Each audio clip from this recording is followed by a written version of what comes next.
Assalaamu calaykum. Sagaal tilaabo aad ku kobcin karto jacaylka ay ku qabto gacalisadaada. Raggu waxay doonayaan in ay kor u qaadaan farxadda xaaskooda, balse markii ay lamaanuhu muddo wada socdaan waxaa dhici karta in la iska hilmaamo muhiimadda ay leedahay kobcinta jacaylka.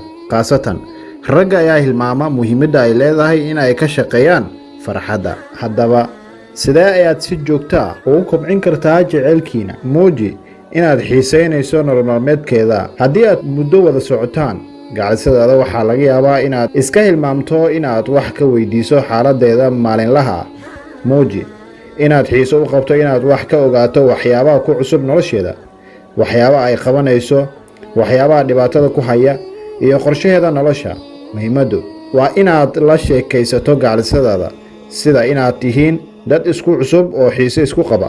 Noqo nin ay isku halayn karto. Inaad ahaato qof la isku halayn karo oo sameeya waxyaabaha uu ballanqaado waa mid aad muhiim u ah guud ahaan nolosha, gaar ahaan xiriirka iyo guurka. In xaaskaaga ay isku ka halayn karto wax ka muhiimsan ma jiraan, oo haddii aad dhahdo aniga ayaa maanta soo adeegaya, inay arrintaasi ka seexan karto. Inaad ahaato qof wanaagsan oo la isku halayn karo maalin kasta waa tallaabada ugu muhiimsan ee aad jacaylkaaga ku kobcin karto. Noqo shaxaari. Guurku ma ahan wada noolaansho carruurta iyo hawsha guriga oo keliya. Sidoo kale waxaa muhiim ah in lamaanuhu ay isku qabaan xiiso xag nin iyo naag ah, oo aad xaaskaaga la fara ciyaari karto, oo aad u muujiso inaad xiiso u qabto inaad sariirta la tagto oo aad jirkeeda doonayso.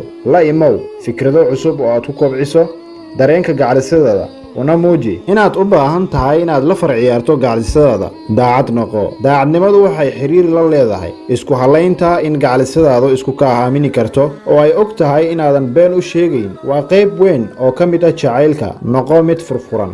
daacadnimadu ma ahan oo keliya in markii su'aal lagu weydiiyo aad runta uga jawaabto, balse qayb weyn oo ka mid ah xiriirka lamaanaha ayaa ah in ay wada yeelan karaan sheeko furfuran oo aan waxba dah la saarin. Inaad si furan ugu wada hadli kartaan nolol maalmeedka iyo xitaa rabitaanka galmada ayaa sidoo kale muhiim ah. Noqo deeqsi. Inaad ka shaqayso farxadda gacalisadaada waa muhiimadda koowaad. Inaad u noqoto deeqsi oo aad diyaar ula tahay dhammaan baahideeda intii aad dabooli karto waa waajib ku saaran. Deeqsinimadu keliya ma ahan inaad lacag siiso, balse xitaa inaad u naxariisato oo aad si fiican ula dhaqanto ayaa deeqsinimo ah. Nafteeda daryeel. Guurku ma ahan oo keliya inaad ka fikirto xaaskaaga, balse aad tilmaamto naftaada. Inaad adigu xitaa isdaryeesho, hadday ahaan lahayd caafimaadkaaga, lebiskaaga, jirkaaga, nadaafadaada iyo wixii la mid ah, ayaa qayb weyn ka noqon kara farxadda xaaskaaga. Noqo lama filaan. Inaad xaaskaada mararka qaar u samayso waxyaabo lama filaan ah waxay ka mid tahay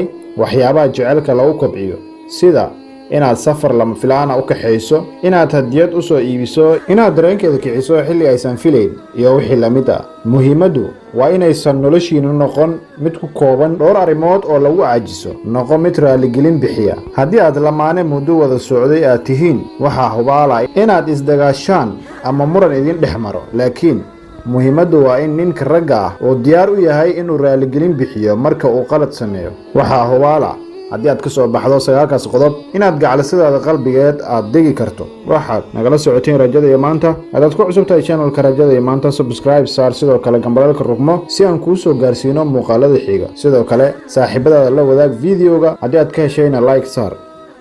Mahadsanid.